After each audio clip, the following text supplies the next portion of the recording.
सो मेरे प्यारे साथियों, आज मैं आपसे एक वादा करता हूँ, ठीक है, और एक कमिटमेंट करता हूँ कि पेपर तक मैं ऑलमोस्ट 100 वीडियोस डालूंगा। कितनी वीडियो डालूंगा मैं? 100 वीडियोस डाल दूंगा। और उन 100 वीडियोस में से आपका दोस्तों 80% पेपर क्लियर करने के चांसेस, मैं इसको कमिटमेंट करता हूँ यूट्यूब पे चिल्ला चिल्ला कर, ठीक है। और मेरा एक एक वीडियो इतना फुल्ली लोडेड होगा, उसमें इतना सारा नॉलेज होगा, ठीक है, सारे फैक्ट कवर किए जाएंगे, एक एक चीज कवर किया जाएगा। आप मेरे इन 100 वीडियोस को देख लेना और करंट अफेयर तैयार कर लेना। मैं आपको कमिटमेंट करता हूं, मैं आपको एक जबान देता हूं कि आपका कहीं से कोई भी दिक्कत नहीं आएगी। आप ऑलमोस्ट क्वेश्चन सॉल्व करके आएंगे, ये मेरा वादा है आपसे दोस्तों। तो मैं यहाँ पे एक क्रैश कोर्स लेकर के आ रहा हूँ। क्रैश कोर्स का मतलब क्या है कि आपको जो दिसंबर में पेपर है, इसके पहले मैं 100 वीडियोस डाल दूंगा। आपने जितनी भी तैयारी की है, मान लीजिए आपने तैयारी नहीं भी की है, नहीं भी करने का मतलब क्या है कि इसके पहले कुछ तो पढ़ा होगा ना, ठीक है। मान लीजिए आपकी तैयारी थोड़ी सी कमजोर पड़ी, मेरे पास प्रीवियस ईयर क्वेश्चंस के एनालिसिस हैं। मुझे पता है कि दोस्तों पेपर के पॉइंट ऑफ व्यू से क्या इंपॉर्टेंट है, क्या क्या आपके एग्जाम में आने वाला है। I know that's what is the more important things for the upcoming examination. दोस्तों अपने आइडियाज के थ्रू, अपने एक्सपीरियंस के थ्रू मैं आपको बताऊंगा और डेफिनेटली आपका भी प्रीलिम्स क्लियर होगा। इस चीज का मैं आपसे वादा करता हूं। अगर आपने उन 100 वीडियोस के एक एक कंटेंट को, एक एक फैक्ट को एकदम चबा के, एकदम दबा दिया, काम खत्म कर दिया, ठीक है। तो दोस्तों आप इस वीडियो को कंटिन्यू देखिए। और दोस्तों ये एक प्रोमो वीडियो है या फिर कहते हैं एक डेमो वीडियो है। यहाँ पे मैं बेसिक से समझाऊंगा, एकदम टॉप लेवल तक ले जाऊंगा। तो दोस्तों कैरी ऑन करते हैं। Hello everybody, this is me Altamas Mansoori and you are watching Easybit Altamas 2.0। दोस्तों आशा करता हूँ आप सभी बहुत अच्छे होंगे और आपकी तैयारी शानदार तरीके से चल रही है। तो दोस्तों हमें पता है कि हमारा जो अपकमिंग पीसीएस का एग्जाम था वो जाकर के दिसंबर में शिफ्ट हो गया। कब हो गया? दिसंबर में शिफ्ट हो गया है, ठीक है। इसकी हमारी डेट आपको बता दी जाएगी एज पर नोटिफिकेशन। और दोस्तों आरओ का भी एग्जाम आपका, दोस्तों आरओ का एग्जाम भी आपका दिसंबर में होने की संभावना है, ठीक है। तो दोस्तों हम यहाँ पे बात करने वाले हैं कि लास्ट हमारे पास जो रिमेनिंग डेज बचे हुए हैं, ठीक है, जो हमारे पास टाइम बचा हुआ है उसमें हम और अच्छा क्या कर सकते हैं, ठीक है। तो यहाँ पे हम देखेंगे कि आज मैं हिस्ट्री से रिलेटेड कुछ इंपॉर्टेंट टॉपिक्स लेकर के आया हूँ, ठीक है, जो मेडिवल हिस्ट्री का पार्ट है और वो आप सभी को बड़ा दिक्कत करता है, बड़ा कंफ्यूजिंग हो जाता है। मेरे पास बहुत सारे लोगों के कमेंट्स आते हैं कि सर मुझे मेडिवल हिस्ट्री में बहुत बड़े बड़े रूलर्स के नाम होते हैं और इवेंट्स होते हैं, मुझे दिक्कत होती है मुझे याद करने में। तो दोस्तों आज मैं इस चीज़ को आसान करूंगा और आपको यहाँ पे जो इम्पोर्टेंट है, जो पेपर में आने वाला है, ठीक है, वो डेट हो जाएगा, चाहे फिर आपका कॉन्सेप्चुअल क्लैरिटी हो जाएगी। मैं यहाँ पे सब कुछ डिस्कस करने वाला हूँ दोस्तों। यहाँ पे मैं लिमिटेड वीडियोस डालूंगा और ये वीडियो बहुत ज़्यादा हेल्पफुल होंगे आपकी अपकमिंग एग्जामिनेशन यूपीपीसीएस प्री में और एज वेल एज आपके आरओआर में। तो दोस्तों आज मैं यहाँ पे मेडिवल हिस्ट्री में बात करने वाला हूँ दिल्ली सल्तनत। किसके बारे में बात करने वाले हैं हम लोग? दिल्ली सल्तनत के बारे में, ठीक है। तो दिल्ली सल्तनत का जो उदय होता है, ठीक है, दिल्ली सल्तनत का जो एस्टैब्लिशमेंट होता है वो कैसे होता है, हम इसके बारे में जरा बात करेंगे। तो सबसे पहले हमको समझना होगा कि यहाँ पे जो दिल्ली सल्तनत के जो रूलर्स आए थे वो एक्चुअल में थे कौन, ठीक है। कौन यहाँ पे आया था जिसने मुस्लिम पावर को एस्टैब्लिश की थी इंडिया में, ठीक है। तो हम लोग यहाँ पे देखेंगे कि जो दिल्ली सल्तनत के जो लोग थे, जो रूलर्स थे, क्या चीज, ये जो रूलर्स थे, ठीक है, ये कहाँ से आए हुए थे, ठीक है, इनका इन्वेजन कहाँ से हुआ, इनका राइज कहाँ से हुआ, इनकी नींव कहाँ से पड़ी। तो दोस्तों हम लोग यहाँ देखते हैं मिडिल ईस्ट में। आप जब मैपिंग की सीरीज में जाएंगे तो आप ये देखेंगे कि जो मिडिल ईस्ट है, ठीक है, अपने जो मध्य एशिया है, वहां पे दोस्तों एक एरिया आता है ईरान और एक आता है एरिया तुर्क, ठीक है, ईरान और इराक, सॉरी, ठीक है, ईरान और इराक का एक एरिया है जो कि आपने मैप में अच्छे से देख पाएंगे गल्फ रीजन के ऊपर, ठीक है। तो दोस्तों अब क्या है यहाँ पे, वहां पे क्या होता है, एक इन तुर्कों का उदय होता है। क्या होता है? इन तुर्कों का उदय होता है, ठीक है। अब दोस्तों यहीं पे क्या होती है, एक ही खाना बदोश जनजाति है। क्या है? खाना बदोश जनजाति है, ठीक है। दोस्तों होता है क्या, यहाँ पे अब्बासी खलीफा होते हैं। क्या होते हैं? यहाँ पे अब्बासी खलीफा होते हैं। आपने देखा होगा कि जब मेडिवल हिस्ट्री के पूरे इवेंट्स में आप देखेंगे तो वहाँ पे एक शब्द बड़ा समझ में आता है कि अब्बासी खलीफाओं से आशीर्वाद लेना या फिर अब्बासी खलीफाओं से ठीक अपने आप को अप्रूव कराना एज अ रूलर के फॉर्म में, ठीक है। तो दोस्तों यहाँ पे क्या है, अब्बासी खलीफा करके एक रैंक हुआ करता था या फिर कह सकते हैं कि मिडिल ईस्ट में एक ये पद हुआ करता था दोस्तों। उनके घर में जो खाना बदोशी जनजाति के लोग थे, एक महल रक्षक के रूप में काम करते थे, ठीक है। एक ये करते हैं, एक सोल्जर या एक सिपाही की तरह क्या करते थे, यहाँ पे ये लोग काम करते थे, ठीक है। फिर होता है क्या, ये 18th सेंचुरी में, ठीक है, 15वीं सेंचुरी में इन लोगों ने क्या कर लिया, इस्लाम एक्सेप्ट कर लिया। क्या कर लिया, इस्लाम धर्म को क्या कर लिया, स्वीकार कर लिया।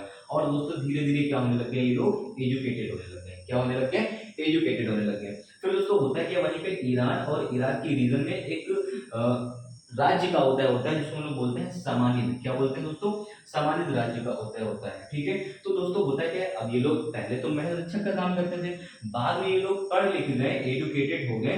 ठीक है, तो अब दोस्तों ये लोग क्या हो गए, पार्ट ऑफ एडमिनिस्ट्रेशन। ठीक है, यहाँ पे क्या हो गए, ठीक, बहुत सारे लोग जो देखा इंडिया में देखा होगा, ठीक है, कि पहले सिपाही होते हैं, फिर वो कोई दूसरा एग्जाम देते हैं, फिर उनकी रैंक इंप्रूव हो जाती है और वो कोई एसडीएम बन जाता है। ठीक है, एसडीएम दीपक सर है, ठीक, दीपक सिंह जी, आप सभी लोग उनको जानते होंगे, वो भी सिपाही से आए हैं। ठीक है, तो दोस्तों ये लोग एजुकेटेड हो गए, पार्ट ऑफ एडमिनिस्ट्रेशन बन गए। ठीक है, ये एक क्या हो गए, प्रशासन का पद संभालने लग गए। तो दोस्तों जब होता क्या है कि सामान्य राज्य का उदय हुआ तो उसमें बहुत सारे एडमिनिस्ट्रेटर की जरूरत पड़ी। ठीक है, तो भारी संख्या में क्या होते हैं, अधिकतम संख्या में क्या हो गए, एक एडमिनिस्ट्रेटिव पद पे क्या हो गए, ये लोग आने लग गए। ठीक है, जो ये लोग खाना बदोच जनजाति के लोग थे, जो पहले महल रक्षक का काम करते थे, जिन्होंने एजुकेशन को स्वीकार कर लिया। ठीक, इसके पहले इस्लाम को स्वीकार किया, फिर ये लोग क्या हो गए, एक प्रशासक के पद पे नियुक्त होने लग गए। ठीक है, अब क्या हो गया दोस्तों, यहाँ पे ईरान इराक के रीजन में क्या होता है कि सामान्य राज्य का उदय होता है, वहां पे अधिक संख्या में ये लोग प्रशासक के पद पर नियुक्त होते हैं। उन्हीं में से एक व्यक्ति था जिनका नाम था अल्पतगीन। क्या नाम था दोस्तों, अल्पतगीन। आप जरा इस नाम को याद रखिएगा। ठीक है, उस व्यक्ति का नाम क्या था, अल्पतगीन नाम था। ठीक है, अब इसने क्या किया, जैसे ही देखा कि जो ईरान है, जो इराक है, इसका जो राज्य धीरे धीरे क्या पड़ने लग गया, वीक पड़ने लग गया। ये जो ईरान इराक का जो रीजन है, ये सामान्य राज्य था, ये क्या होने लग गया, धीरे धीरे वीक पड़ने लग गया। जैसे ही ये सामान्य राज्य वीक पड़ता है, अल्पतगीन जो कि एक यहाँ पे एडमिनिस्ट्रेटर के रूप में काम कर रहा था, इसने अपने आप को एक स्वतंत्र शासक के रूप में क्या कर दिया, घोषित कर दिया। और इसने अपनी कैपिटल को क्या बनाया दोस्तों, यहाँ पे गजनी बनाया। क्या बनाया दोस्तों, गजनी बनाया। और दोस्तों इसी तरह से, ठीक है, धीरे धीरे एक क्रम स्टार्ट हो गया कि अल्पतगीन के बाद दूसरा कोई आता है, फिर धीरे धीरे रूलर्स बनते हैं। ठीक है, और वो क्या हो जाते हैं, ठीक, ये दिल्ली सल्तनत का पार्ट बनते हैं। और इन्होंने क्या कर दिया, भारत में आकर के दिल्ली सल्तनत के इस्टेब्लिशमेंट कर दी। मुस्लिम रूलर्स, ठीक है, क्या हो गए, इन्वेजन स्टार्ट हो गए और यहाँ पे भारत में आकर के वो लोग सत्ता करने लगे। ठीक है, सत्ता का भोग करने लगे। आशा करता हूँ दोस्तों आपको इतनी चीजें बहुत ही अच्छे से समझ में आई है। मैंने बहुत ही क्लैरिफाई करके आपको समझाने की कोशिश की है। ठीक है, तो दोस्तों मैं इसके नेक्स्ट पार्ट को डिस्कस कर रहा हूँ। फिर दोस्तों जैसा कि मैंने आपको बताया, ठीक है, कि अल्पतगीन क्या होता है, एक एडमिनिस्ट्रेटर के फॉर्म में अपॉइंट होता है। ठीक, इसने क्या कर लिया, एक स्वतंत्र, क्या कर लिया, एक स्वतंत्र राज्य की घटना, स्वतंत्र राज्य की क्या कर लिया, स्टैब्लिशमेंट कर लिया। ठीक है, और कैपिटल क्या बनाया, कैपिटल बनाया इसने गजनी को, इसको बनाया गजनी को कैपिटल बनाता है। ठीक है, अब अच्छा एक बात बताइए, ठीक है, जैसे ईरान और इराक के जो शासक थे, ठीक है, जो सामान्य राज्य का उदय किया था, उनको भी एडमिनिस्ट्रेटर की जरूरत पड़ी। कोई भी अगर बात सुनिए, अब इंडिया में भी तो हम लोग एक एडमिनिस्ट्रेशन का ही तो पार्ट बनने वाले हैं। ठीक है, हम लोग ब्यूरोक्रेसी का ही तो पार्ट बनने वाले हैं अपने राज्य को चलाने के लिए। तो दोस्तों इसने भी क्या किया, 1700 लोगों को अपॉइंट किया। क्या किया, 1700 लोगों को क्या किया, इसने अपॉइंट किया। इसका जो दोस्तों कार्यकाल रहा है, ठीक है, इसको स्टैब्लिश करने के बाद 962 से 963, मतलब एक साल मात्र ही क्या कर पाया, ये रूलर की तरह रह पाया। बाद में इसकी तबीयत खराब होती है, जिसकी वजह से क्या होती है, इसकी मृत्यु हो जाती है।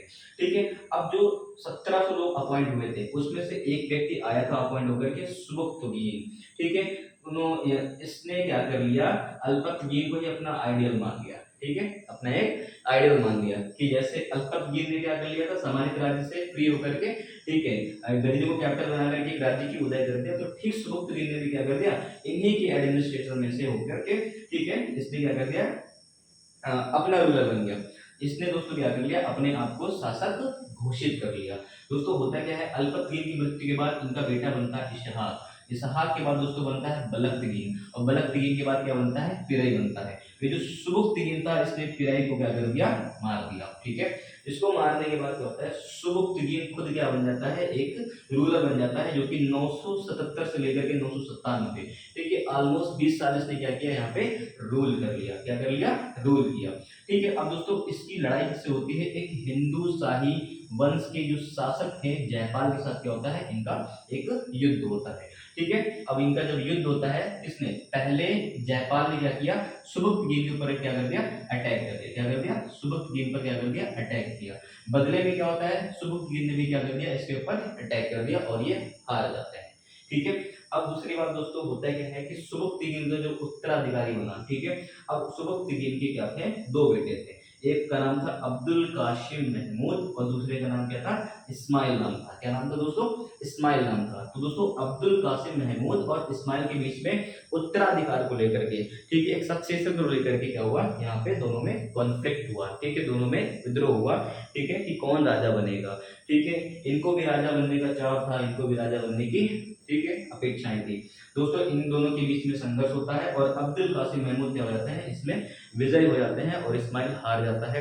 दोस्तों ये अब्दुल कासिम महमूद क्या कर लेता है, अपने आप को शासक बनाता है और गजनी को, दोस्तों गजनी को क्या करता है, गजनी का ये रूलर बन जाता है। आप एक बात समझ के देखिएगा, अब्दुल कासिम महमूद जो है यही मोहम्मद गजनवी के नाम से क्या होता है दोस्तों, फेमस हो जाता है। क्या होता है, अब्दुल कासिम महमूद मोहम्मद गजनवी के नाम से फेमस हो जाता है। ये थोड़ा क्या था, ये एक साम्राज्यवादी था। कैसा था, साम्राज्यवादी। ठीक है, एक शासक के रूप में उभरा।